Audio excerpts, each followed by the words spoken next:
बस्ने वातावरण, काम गर्ने मान्छेको खुट्टा तान्नु भएन।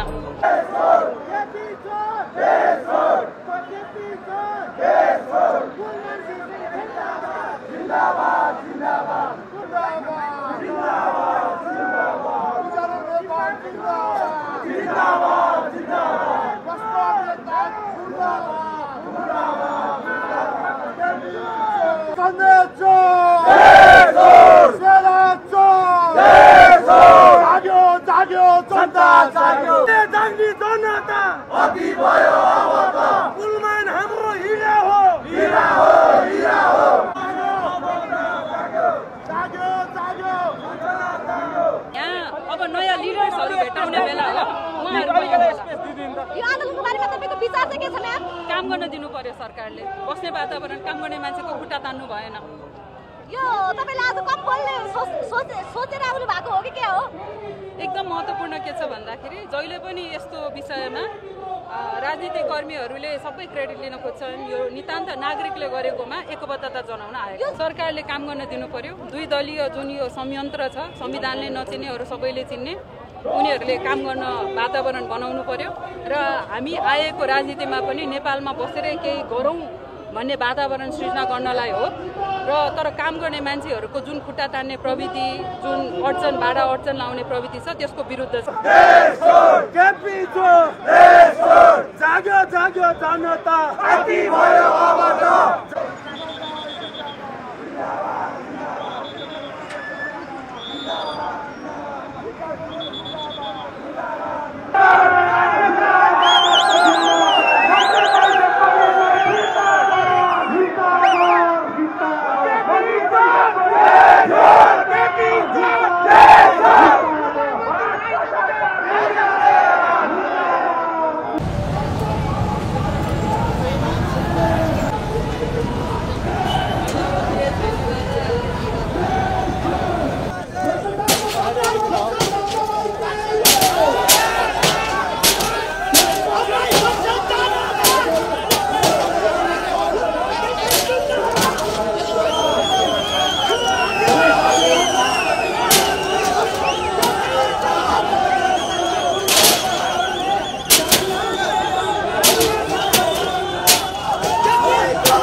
यहाँले अराजक हिसाबले नगरिदिनु होला। यहाँको कार्यक्रम जुन छ तोसिएको निषेधित क्षेत्र छ यो भित्र रहेर यहाँ कार्यक्रम के छ शान्तपूर्वक गरिदिनु होला।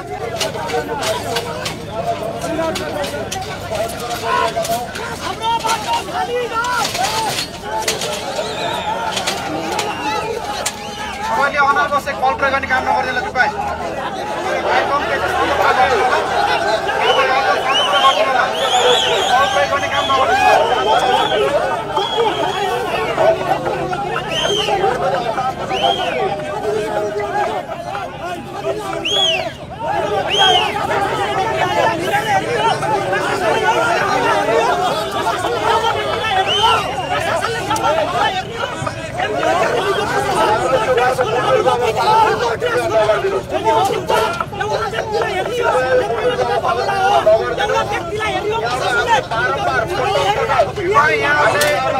बल प्रयोग गर्ने काम नगरिदिनु यहाँको कार्यक्रम शान्तपूर्वक के छ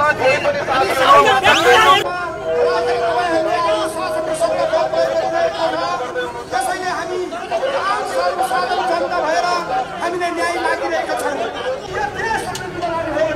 हाम्रो विचारलाई प्रश्न गर्न जरुरी छ।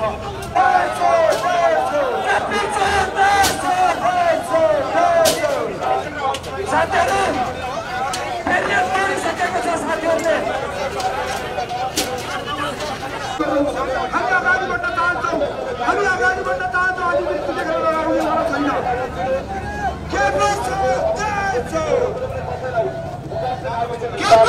उनीहरूलाई सरकार तस्कर सरकार मुर्दाबाद गरिब जनता मार्न पाइँदैन। आदरणीय साथीहरू, तपाईँहरू आज हामी मानव जीवनलाई उठाउनको निम्ति मानव जीवनभन्दा माथि उठेर देश र जनताको निम्ति देशको निम्ति हामी गर्न तयार भन्न चाहन्छौँ। होइन भने हाम्रो बाटो बन्द खाली गर्नुहोस्। हामी अगाडि बढ्न चाहन्छौँ। अधिकृत देखेर लडाउने वाला छैन। मेरे तिम्रो पाराले दुःख पायो साराले कुलमान घिसिङलाई पुनर्नियुक्ति गर। कुलमान घिसिङले यो देशलाई उज्यालो दिएको होइन। यो देशमा छिरेको बत्ती बालेको होइन। 18 घण्टासम्म रोड सिट छोपेर बसेको नागरिकले उज्यालोमा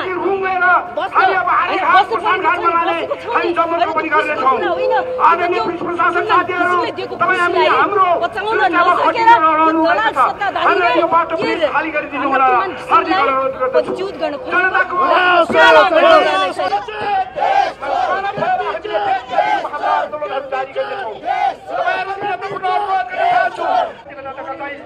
मेरो दुई शब्द यहाँ अन्त्य गर्न चाहन्छु। नेपाली अनुहारका विदेशी एजेन्टहरू तिम्रो पाराले दुःख पाए साराले कुलमान घिसिङलाई पुनर्नियुक्ति गर। कुलमान घिसिङलाई पुनर्नियुक्ति गर। कुलमान घिसिङलाई पुनर्नियुक्ति गर। कुलमान हाम्रो हिरो हो। कुलमान हाम्रो हिरो हो। साथीहरू सबैजना गाडी पछाडि आइदिनु होला। कहिले जाग्ने जनता, कहिले जाग्ने जनता। कुलमान बालेन हिरा हो। कुलमान बालेन हिरा हो। भ्रष्टा ओली होसियार, होसियार होसियार माफियाहरू होसियार, होसियार होसियार। उज्यालो नेपाल जिन्दाबाद, जिन्दाबाद जिन्दाबाद। कुलमान घिसिङ जिन्दाबाद। होसियार होसियार होसियार। उज्यालो नेपाल जिन्दाबाद जिन्दाबाद। उज्यालो नेपाल जिन्दाबाद। जिन्दाबाद जिन्दाबाद। उज्यालो नेपाल जिन्दाबाद। जिन्दाबाद।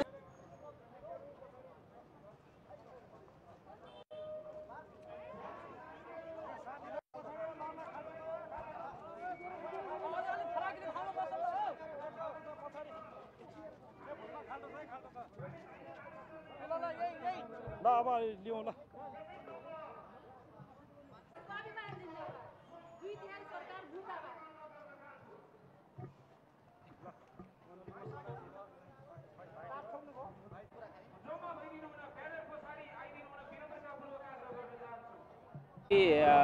यो राज्य यो सरकारबाट प्रतिगमनको झन् ठुलो खतरा भयो।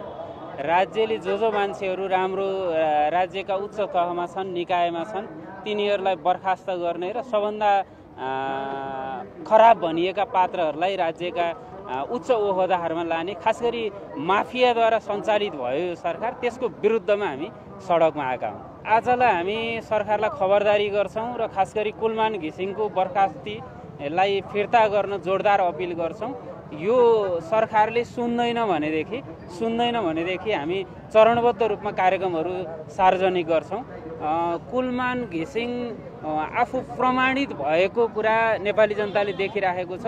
18 घण्टासम्म लोड सेडिङ हुने हामीकोमा जे चलन थियो त्यसलाई अन्त्य गरेको नेकपा माओवादी केन्द्रको सरकारले हो र त्यो कार्यकारी निकायमा कुलमान घिसिङलाई नेकपा माओवादी केन्द्रले लगेको हो। अहिले हामी बिजुली बेच्ने अवस्थामा छौँ र महिनाको अरबौं रुपियाँ बिजुली बेचेर हामीले राष्ट्रका निमित्त बजेट बनाइराखेका छौँ। त्यस अर्थमा कुलमान घिसिङमाथिको जो ज्यादती राज्यको छ, सरकारको कुलमान घिसिङमाथि जे ज्यादती गरेको छ, यसको खिलाफमा हामी सडकमा आएका हौँ। मान्दैन सरकारले भनेदेखि यो सरकारले आन्दोलन थ्याक्न सक्दैन। सबै हामी एकताबद्ध भएर खास राम्रा मान्छेहरूलाई चिथोर्न टोकस्न हुँदैन। यो सरकार जहिलेदेखि बन्यो, खास गरी 2/3 बहुमतको सरकार भनेर सरकारका प्रतिनिधिहरूले जे भन्ने गर्छन्, त्यो 2/3 चाहिँ असल राष्ट्रका नागरिक अथवा असल मानिसहरूलाई चिथोर्न र टोकस्न बनेको जस्तो देखिन्छ। यसको खिलाफमा हामी बोलिरहन्छौँ। त्यो कुलमान घिसिङ भए पनि, त्यो अरू कोही घिसिङ भए पनि, अरू कोही नागरिक भए पनि, हिजो पनि हामीले बोलेका हौँ, आज पनि हामी यो बोल्छौँ।